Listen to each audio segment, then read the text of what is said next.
Hello everyone, we're the Brain Cells, and today we're going to be explaining and thoroughly diving into the project of Arduino. We will be teaching you step by step on how to code, how to assemble, and explain each parts and their importance in the projects. In the process, my group mates and me will explain it to you on how it's processed. We have Sir Hans, who will be editing the videos. We have Sir Ace, who will be explaining how the assembly is work and thoroughly strategize. And we have Sir Galib, who will explain the parts and its importance. And me, yours truly, will explain the code and thoroughly dissect it to easily teach you on each of its importance. Without further ado, let's go into it.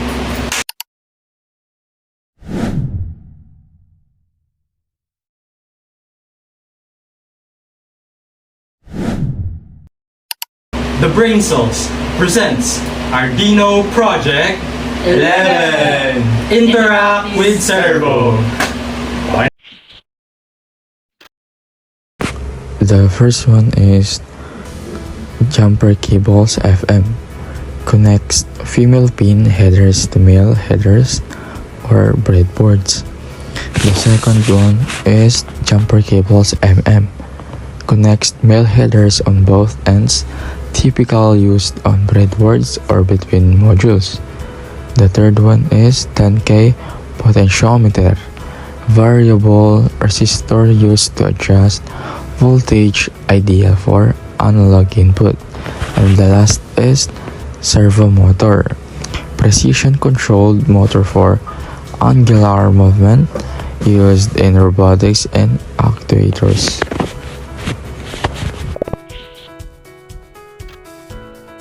Hello everyone, my name is Johnny Stephen, and today I'll be the one to explain how the code works in Project 11.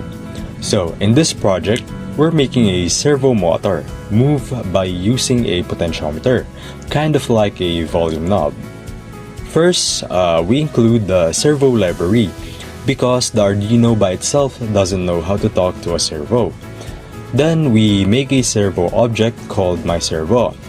And we also set up a pot pin on A0 since that's where our potentiometer is connected.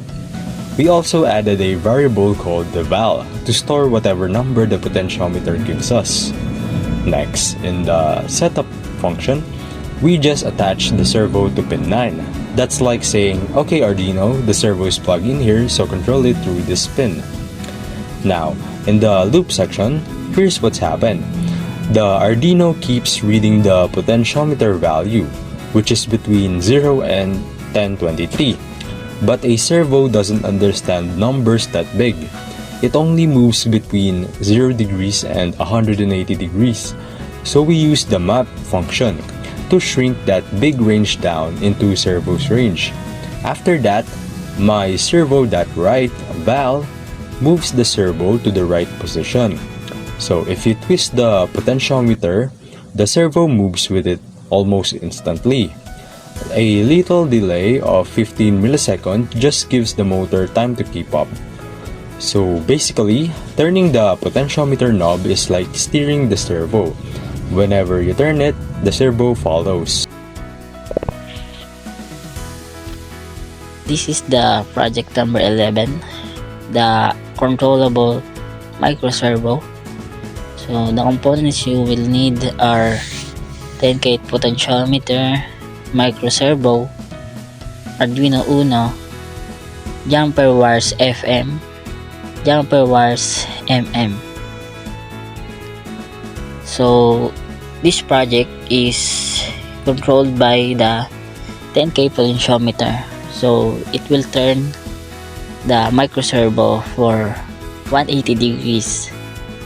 So we put the 10K and attach the jumper wires MM to 5 volts ground, and the FM wires attached to microservo,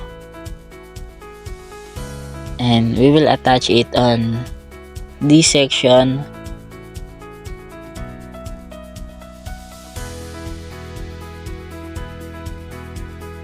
and the 5 volts in the ground area.